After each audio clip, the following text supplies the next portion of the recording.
Sono Pucciarelli Giuseppe, sono nato a Roma, anche se sono mezzo sardo, e ho 63 anni.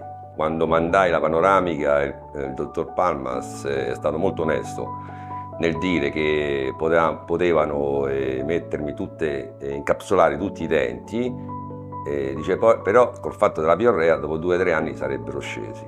E a quel punto ho deciso di fare tutta la bocca. Per quanto concerne il lavoro, finito spero, senza avere altre preoccupazioni, sono molto contenti, gli amici, mio figlio e mia figlia, molto contenti, mi hanno detto che mi sorridono anche gli occhi, per il fatto che ho questa dentatura da mostrare al mondo, posso dire, non solo agli amici, però la differenza è tanta.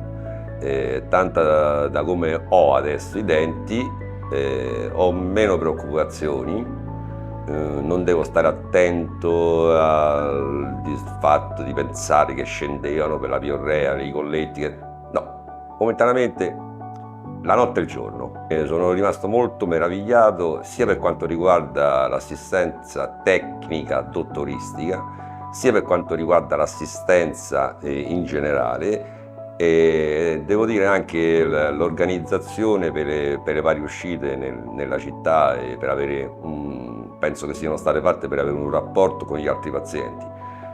Molto soddisfatto. Il consiglio che do io, per quello che ho avuto io, direi subito 100%. Venite senza preoccupazioni. Logicamente è una paura, il famoso dentista in sé mette paura alle persone, poi chi ha paura di meno ha paura di più.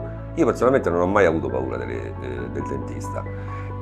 L'unica cosa scettica era, scusate, era il pagamento anticipato, che era quella cosa che mi frenava un po'. Poi una volta che ho visto che effettivamente davano, oppure dovevamo dare il pagamento anticipato, era per un qualcosa che avevano deciso loro per altri problemi che poi una volta che sono venuto qua, niente da dire.